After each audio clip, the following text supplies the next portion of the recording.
Hi friends, வணக்கம். இந்த வீடியோவில் நம்ம பார்க்க போகிறது ஒரு ஹேர் பேண்டு. அதுக்கு 3mm நீடில் எடுத்துருக்கிறேன், 3 கலரு. வாங்க வீடியோக்குள்ளே போகலாம். ஃபஸ்ட்டு நான் சிங்கிள் குரோஷே தான் போடுதேன்.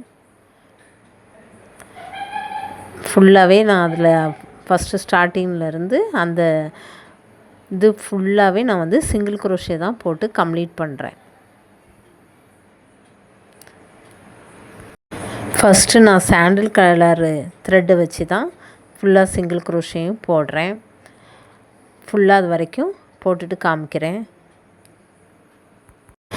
அடுத்து 20 செயின் தள்ளி எடுத்துக்கணும், மார்க் பண்ணிக்கிட்டு அதில் நான் க்ரீன் கலர் த்ரெட்டை ஜாயின் பண்ணி 4 செயின் போடுறேன். 1 2 3 4 செயின் போட்டுட்டு அதே இடத்துல ஒரு டபுள் குரோஷே போடுறேன். அதே செயின் உள்ளே விட்டு ஒரு டபுள் குரோஷே போடுறேன். டபுள் குரோஷே போட்டுட்டு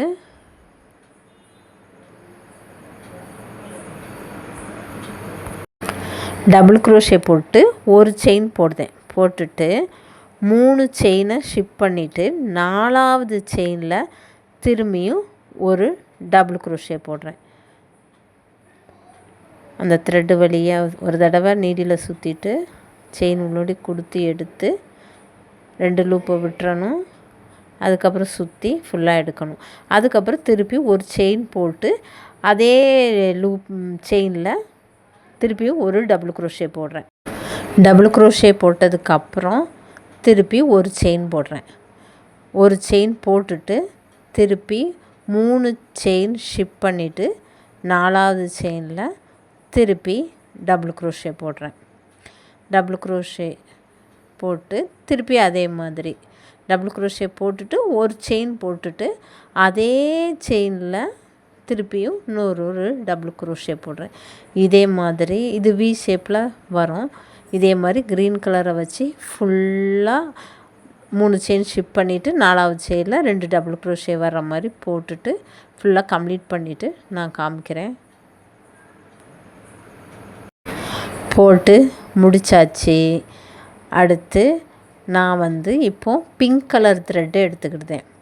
பிங்க் கலர் த்ரெட்டை எடுத்துகிட்டு அந்த வி ஷேப் இருக்கலாம், அங்கே பிங்க் கலர் த்ரெட்டை வச்சு 3 செயின் போடுதேன்.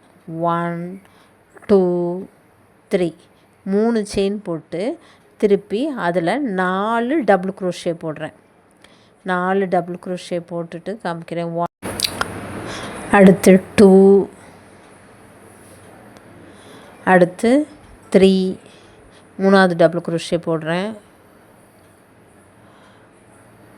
அடுத்து 3 போட்டிருக்கேன். அடுத்து 4 இதுதான் லாஸ்ட் டபுள் குரோஷே. 4வது டபுள் குரோஷே போடுறேன். போட்டு முடிச்சுட்டு கொஞ்சம் எடுத்துட்டு ஃபஸ்ட்டு போட்டோம்ல அங்கே நீடியில் விட்டு அதில் ஒரு ஷிப் நாட்டு போட்டு முடிச்சிருந்தோம். முடிச்சுட்டு திருப்பி ஒரு செயின் 1 போடுதோம். போட்டுட்டு திருப்பி அதுக்கு பக்கத்துலேயும் ஷிப் நாட்டு போட்டு முடிச்சுட்டு திருப்பி செயின் 1 போட்டுட்டு திருப்பி அதே மாதிரி வி ஷேப் இருக்கலாம், அங்கே இப்போது 5 டபுள் குரோஷே போடுறேன். 5 டபுள் குரோஷே 1 2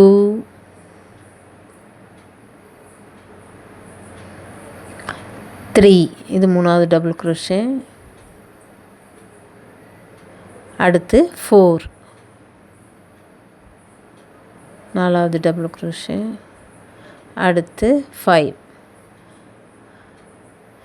5வது டபுள் குரோஷே போட்டுட்டு திருப்பி அதே மாதிரி தான் ஒரு பட்ஸு மாதிரி கிடைக்கும்.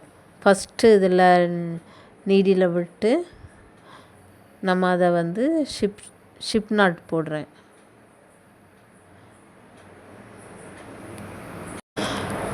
போட்டு முடிச்சுட்டு பார்த்தோம்னா ஒரு மொட்டு மாதிரி கிடைக்கும். ஃபுல்லாக இதே மாதிரி கம்ப்ளீட் பண்ணிவிட்டு நான் உங்கள்கிட்ட காமிக்கிறேன். போட்டு முடித்தாச்சு. எங்கள் சேனல் பிடிச்சிருந்துச்சுன்னா லைக் பண்ணுங்கள், ஷேர் பண்ணுங்கள், மறக்காமல் சப்ஸ்கிரைப் பண்ணிக்கோங்க. இதே மாதிரி க்ரோஷாவில் வேறு என்ன ப்ராஜெக்ட் வேணும்னாலும் கீழே கமெண்ட் செக்ஷனில் கமெண்ட் பண்ணுங்கள். நான் அதை அப்லோட் பண்ணுறேன் அந்த வீடியோவை. Thank you friends. பாய்.